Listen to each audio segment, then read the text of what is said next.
How y'all doing? It's Lugamonger. It's going to be kind of a different review. I'm going to be focusing on a series of knives. The series of knives in question is the CRKT Design Minimalist series. It's an excellent series of very small, very well designed fixed blades. It's a bit different for me as these are what you call a more affordable knife. I do tend to stray for the higher end knives. I like Benchmades, I like Spyderco's. This one is done by CRKT, which is definitely a nice knife company. The material on these knives is a 5CR15 MOV, which is a good utility steel. Is that it doesn't hold the best edge. It's not going to have the best corrosion resistance in itself, but it is very easy to sharpen, and it actually does take a very nice edge. I don't know, it's probably not going to come across on camera, but I've given these a little bit of a polish since I've got them, and it takes a very fine edge. It's decently easy to sharpen for some of the configurations. There's you can see here we have the clip point, which I was just showing here. The Tonto, which is obviously a modified Tonto. I'm going to get into that wonderful design. And then I have here the Hawkbill design. Some people call this a karambit. This is not a karambit. It's just a Hawkbill fixed blade. Very, very nice fixed blade. They also have a Warncliffe design blade, which I obviously am going to be getting, but I just don't have it at this time. The reason I'm doing this video is I was just inspired. I actually just picked up this knife today, but I really like this series of knives. As far as small fixed blades go, the utility of this extreme design, you can see that the finger choils on the design itself are very aggressive, very deep, but they work very well. They fit your hand very comfortably, sits just right in there. I do have large hands, and with as small of a knife as this is, I do think it may suit a medium to larger hand a bit better than a smaller hand, just because of the positioning of the choils themselves. If you have a smaller hand, it may separate your fingers a little bit when you squeeze it, depending on how your specific hold is. It may be a little bit uncomfortable, but if the right size of hand, it fits amazingly well. This Tonto design, as you can see, these knives are not expensive. You can find them online. $30 is probably what you're going to wind up paying out the door. I paid a little bit more than that, but I bought these from a local knife dealer. The design on this Tonto, for the cost of the blade, is fantastic. As you can see, it's actually a hollow ground. It's a dual grind blade. Hollow ground on the forward section of the blade here, and then the forward cutting edge is actually a flat grind up to the false wedge, as you can see there. And that false wedge line is actually on a very narrow taper, which leads to a decent thickness. As you can see there, it actually comes down to a relatively stout point. So being as for the Tonto design itself, the design itself is a little bit harder to sharpen, but it does work very well. Very excellent for utility. In hand, the angle that you can see, it is sitting just a bit forward in hand. It is leaning. The actual blade is arc just a bit forward, which makes that secondary tip on the Tonto very, very well placed. It gives a nice cutting ability, it gives a nice slashing ability, as well as that recurve on the actual the bottom section of the Tonto gives a lot of cutting ability. I don't know what else to call it. It works very well. It gathers material very well. The clip point blade design has a very nice belly. It's a very fat belly. It does start, there's a very, very small flat section on the blade, and then that belly starts to curve in all the way up into the very classic buoy style clip point design.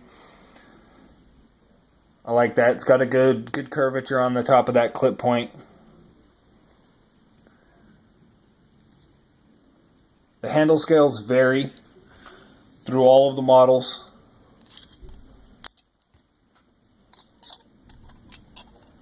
So I can get a good view of that.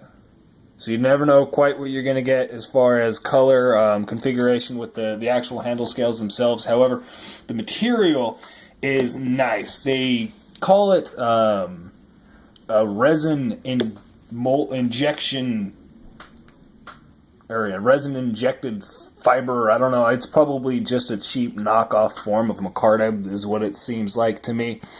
It feels nice in hand. All of these blades are hollow ground blades. Except for the Tonto, which has the dual ground, which is really nice. Let me get into the specs here. It is a 2.1 inch blade for the clip point and the Tonto. It's a 5CR15 MOV, which has been hardened to a 55 to 57 on the Rockwell scale, so it's decent hardness. I wonder how tough the steel is. It makes me wonder if it's not a highest Rockwell, which if it's got a good toughness rating to this specific steel, that could be very good. It would probably be better on a larger knife, but it leading to less chips, less damage to the blade. You'll roll the blade instead of chip it. It's a good possibility with this steel. I'm gonna have to do more research, but I don't know. The blade thickness for the clip point is 0.018 inches thick. The Tonto here is 0.11 inches thick. So the Tonto on the blade thickness is just a tiny bit thicker. The Hawkbill blade design is 0.12 inches thick, so it's a little bit more stout than the rest of them. I imagine that's up at the actual grip of the blade here itself. The Tonto, or the Hawkbill, excuse me, comes down to a decently, it's not an extremely narrow point, but it does have a very decently narrow point on it, which is excellent for the Hawkbill design. So if you're more utilitarian use, it is running a bit of a risk of chipping, breaking that tip off, but for the intended purpose of this blade, which is the defensive blade, that's excellent. You know what I mean? It'll give a good penetration, as well as this a very, very aggressive Hawkbill design. You can see that it's almost sitting at a 90-degree angle from my hand. Given the right cutting angle with this blade, that could deliver very, very devastating slashes. So that's a very nice design, the way they did that Tonto. Back to the specs. The overall length on the Hawkbill is 4.7 inches. The overall length on the clip point, is 5.13 inches. It's the same for the Tonto. The weight is 1.6 inches. That's the same for the clip point and the Tonto. The weight on the Hawkbill is 1.7 inches. Like I mentioned, they're all hollow ground blades. The sheath for the Tonto is a polyethylene, is what they call it. The sheath is actually very nice. I'll get into the fit and finish in a second, but the rest of them are what they call a glass-filled nylon, so a GFN material. They all weigh 0.5 ounces across the board, so it just adds a little bit of extra weight. You do get the strand of fake paracord as well that comes with it. You can see here I've replaced this one. I threw away the fake paracord initially, but for a neck knife you don't need a 550-pound test. So I say that a lot, but really, you know what I mean, fake paracord gets a lot of crap talked on it. It's useful. It's just rope. You know what I mean? You don't want to use it for paracord, obviously, but I mean, it's just rope. Talk about the sheaths themselves. The clip point and the Tonto are obviously different blade designs, but it comes with the same sheath. It mounts from the bottom up on the actual this first choil and the grip itself. Stab myself in the damn thumb. So very, very nice fit on the sheath. Actually, this is kind of cool. I can actually shoot this sheath off of here. If I can do it. Doesn't want to work for me, but very nice fit, very nice on all of the sheaths.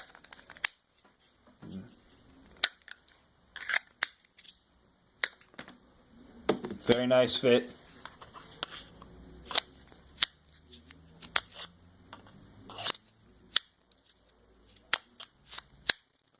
There's no rattle on any of them.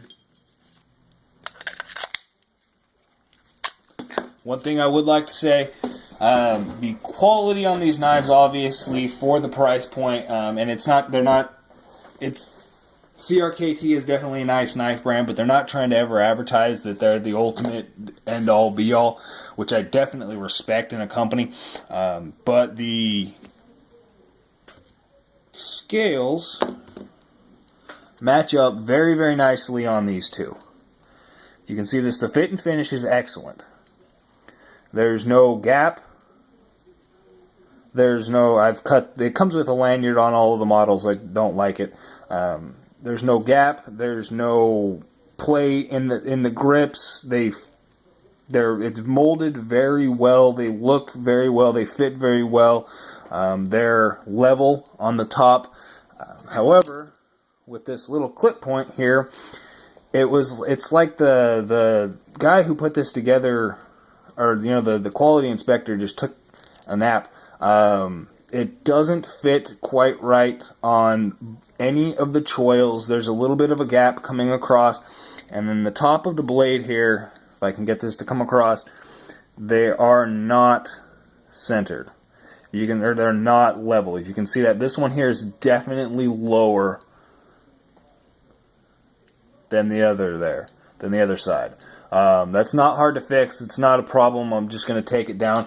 With that, that's actually where the sheath connects, and even though that is the case, it still fits very nicely into the sheath to get a very secure fit. Yeah. I like these little knives. Give you a size comparison here. This is a Benchmade Mini Griptilian. Okay, this is the Mini Griptilian. Throw it up next to there. This is a full-size Griptilian. And a Bic lighter. You see, these are definitely small knives. Very, very utilitarian size. Very easy to carry. If you like a fixed blade, if you want to carry a fixed blade for EDC, but you're not into the big, heavy, dangling off of the side of your hip, you want something that you can throw in your pocket, a neck knife, which is what these are designed for, which is what I use them for, but it does actually come with a pocket clip. There's not a pocket clip, excuse me, but a belt clip that is multi-positional for each of the knives, which comes with it. And as well, I mentioned the cord comes with it as well, so it comes with several mounting options. Again, for the price, I guess I'm trying to get it. The major point that I'd like to get across with these knives here, value.